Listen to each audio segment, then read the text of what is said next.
का बेटा था अमित और बहू का नाम था अमृता।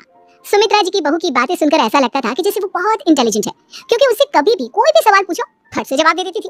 अरे भाई, उसके जवाब से तो गूगल भी पीछे रह जाता था। और इसलिए कम से कम सुमित्रा जी के घर में तो किसी को भी गूगल की जरूरत ही नहीं पड़ती थी। जब भी घर में कोई बात चलती, कोई कुछ भी कहता, तो अमृता फट से कह देती। ये तो मेरे साथ ही हुआ था, मुझे इसके बारे में सब मालूम है। एक दिन सुमित्रा जी अमित और अपनी बहू अमृता के साथ अमित की बुआ जी, फूफा जी यानी कि मुकेश और उर्मिला जी के यहाँ पर मिलने के लिए गए। अरे बहुत अच्छा किया अमित बेटा, इतने दिनों के बाद आए हो तुम। हाँ सुमित्रा भाभी, तभी तो आ जाया करिए अपने बच्चों को लेकर। आपकी बहू के आने से तो हमारे घर में भी रौनक आ गई है। वो क्या है ना, अमित ऑफिस के काम में बहुत बिजी रहता है, इसलिए उसे तो वक्त ही नहीं मिल पाता। अच्छा, लगता है नौकरी काफी मुश्किल है अमित की। अरे नहीं नहीं फूफा जी, ऐसी कोई बात नहीं है। आप तो जानते हैं ना प्राइवेट जॉब में कितना काम होता है। अरे कोई समझे ना समझे, मुझे तो पता है प्राइवेट नौकरी में इतना काम करना पड़ता है कि इंसान की आफत आ जाती है। लेकिन बेटा तुमने तो कभी जॉब की ही नहीं, तुम्हें कैसे पता? अरे जॉब नहीं की तो क्या हुआ मम्मी जी, सब जानती हूँ मैं। सबसे पहले ऑफिस में जाओ, वहाँ पर अपनी एंट्री डालो, उसके बाद दिन भर सिस्टम पर बैठकर काम करो। चारों तरफ कैमरे लगे होते हैं, आप अपनी नजर इधर की उधर नहीं कर सकते। उसके बाद दिन भर बॉस की चिक चिक सुनो, वो अलग से। यही सब होता है, मुझे ना सब पता है। अरे बहू रानी तो काफी इंटेलिजेंट है, हर बात की खबर है इसको। थोड़ी देर बाद अब देखिए सुमित्रा भाभी, इतने दिनों के बाद आई हैं आप, खाना खाकर ही जाना, ऐसे तो मैं आपको जाने नहीं दूंगी। वैसे बुआ जी, खाने में क्या बनाया है? वो क्या है ना बेटा, आज तुम्हारी बुआ जी की तबीयत थोड़ी ठीक नहीं थी, इसलिए हमने सोचा कि जब तुम लोग यहाँ आ जाओगे तो बाहर से खाना मंगवा लेंगे और साथ में बैठकर खाएंगे। लेकिन बस प्रॉब्लम इतनी सी है कि मुझे बाहर से खाना ऑर्डर करना नहीं आता। सोचा जब अमित आएगा तो उसी को बोल दूंगी। अरे मुझे आता है ना, मैं कर देती हूँ ऑर्डर। बताइए क्या क्या मंगाना है आपको? इटालियन, कॉन्टिनेंटल, इंडियन, पंजाबी सब पता है मुझे। क्या बात है बहू, क्या घर में भी खाना रोज बाहर से ऑर्डर करती हो? अरे नहीं नहीं बुआ जी, ऐसी कोई बात नहीं है, बस मुझे ना सब पता है।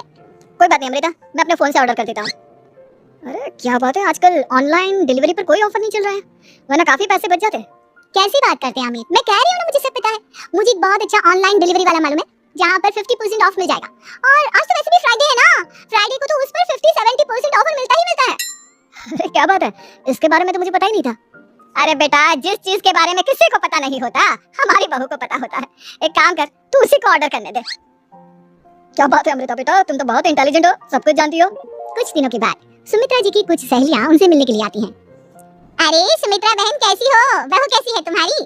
अरे पूछिए मत, बहुत इंटेलिजेंट है मेरी बहू, सब कुछ जानती है। क्या बात है, बहू के आने के बाद तो औरतें दुखी हो जाती है, लेकिन तुम तो बहुत खुश लग रही हो। वो क्या है ना, मेरी बहू है ही इतनी अच्छी। अरे तो बुलाओ ना, हमारे साथ बैठेगी, बातें करेंगी तो हमें भी अच्छा लगेगा। सुमित्रा जी अमृता को बाहर बुलाती हैं और उसके बाद सब लोग बातें करने लगते हैं। क्या बताऊं, कुछ दिनों से घुटनों में इतना दर्द हो रहा है कि चला भी नहीं जाता। अब बुढ़ापे में तो ये सब चलता ही रहता है, क्या कर सकते हैं। आंटी जी आप योगा करिए, योगा और साथ में ना काले तिल खाया करिए, हाँ आपके घुटनों का दर्द भाग जाएगा। लेकिन तुमको ये सब कैसे पता बेटा?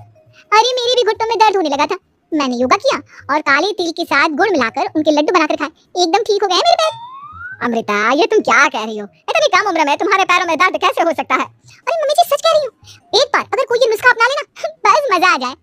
ठीक है बेटा, अगर तुम कहती हो तो मैं ये करके देखती हूँ। मुझे सब पता है आंटी जी, ये मेरे साथ हो चुका है, इसीलिए तो बता रही हूँ मैं आपको, ऐसे नहीं बताती किसी को। कुछ दिनों के बाद अमित अमृता को अपने दोस्तों के साथ घूमने के लिए ले जाता है। क्या यार, क्या जिंदगी हो गई है, सारा दिन ऑफिस का काम करते रहो, अपनी हेल्थ पर तो ध्यान ही नहीं दे सकते। अरे क्यों नहीं दे सकते अपनी हेल्थ पर ध्यान, सब दे सकते हैं, इंसान चाहे तो कुछ भी कर सकता है। क्या बात है भाभी, आप इतनी श्योरिटी के साथ कैसे कह सकती हैं? अरे आजकल ना एक से एक एप्लीकेशन है मार्केट में, और जानते हैं उसमें कुछ एक्सरसाइज तो ऐसी बताते हैं जिन्हें आप अपने ऑफिस में बैठे बैठे, मेरा मतलब लैपटॉप पर काम करते करते भी कर सकते हैं। अमृता ऐसी एक्सरसाइज के बारे में तो मुझे भी नहीं पता था, तुम्हें कैसे मालूम? अरे मुझे सब पता है, हर चीज की खबर रखती हूँ मैं, जानते हैं ना आप। लेकिन ऐसी कौन सी एप्लीकेशन है और ऐसी कौन सी एक्सरसाइज है भाभी? एक मिनट मैं आपको अपने मोबाइल में दिखाती हूँ। अरे वाकई में भाभी तो सही कह रही है, देखो यार इसमें कितनी अच्छी एक्सरसाइज दिखाई गई है। अपनी चेयर पर बैठे बैठे एक्सरसाइज भी कर लो, काम भी और हेल्थ भी, वाह भाभी वाह, मजा आ गया। लेकिन अमृता तुम्हें इस बारे में कैसे पता? अब मेरे साथ जो चीज हो चुकी है उसके बारे में तो मुझे पता होगा ही ना अमित। मतलब तुम कब ऑफिस में काम करने गई जो तुमने ऑफिस करते करते एक्सरसाइज की? मैं जो किचन में काम करती हूँ अमित, घर के काम, वो किसी ऑफिस के काम से काम है क्या? बस मैं भी वो सब करते करते इनमें से कुछ एक्सरसाइज ट्राई कर लेती हूँ, इसीलिए मुझे सब पता है। सही है यार, तुम तो बहुत इंटेलिजेंट हो। कुछ दिनों के बाद ये क्या है, एक दोस्त ने मेरे साथ एक मजाक किया है लेकिन समझ में ही नहीं आ रहा। अरे बेटा तो अमृता से पूछ लेना, उसके पास कोई ना कोई जवाब जरूर होगा। ठीक कहती है मम्मी जी, मैं सब जानती हूँ। लेकिन अमृता ये थोड़ा मुश्किल है, सोच लो। मेरे लिए कुछ भी मुश्किल नहीं, दुनिया की कोई भी पहेली हो मैं चुटकी में सॉल्व कर लेती हूँ। अच्छा ठीक है, देखो मेरे दोस्त ने मुझे एक खाली पेपर दिया है और कहा है कि इस पर उसने मेरे लिए कुछ मैसेज लिखा है। अब एक बात बताओ यार, खाली पेपर पर जिस पर कुछ भी नहीं लिखा हुआ उसे मैं कैसे पढ़कर बताऊं? अरे बस इतनी सी बात, इसे तो मैं चुटकियों में सॉल्व कर दूंगी अमित। लेकिन कैसे बहू, इस पेपर पर तो वाकई में कुछ नहीं लिखा हुआ, एकदम खाली पेपर है, कैसे क्या पढ़ोगी तुम?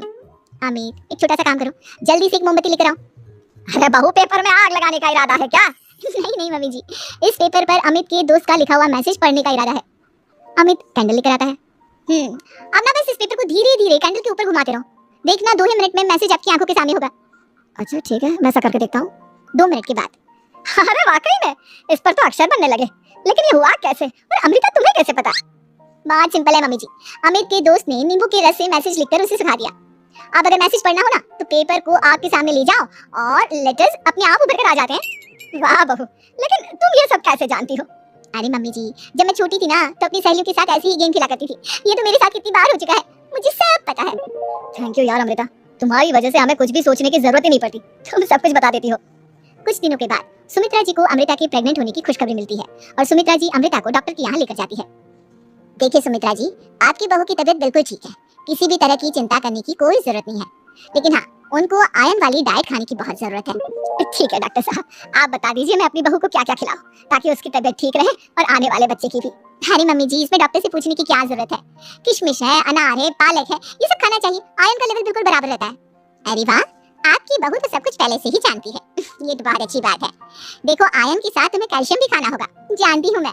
अगर आयरन की खाली सप्लीमेंट लेते हैं और कैल्शियम नहीं लेते तो बॉडी उसे अच्छे से एब्जॉर्ब नहीं कर पाती, सब पता है मुझे। बहू ये भी मालूम है? हाँ मम्मी जी, आप तो जानती है ना, मुझे सब पता है।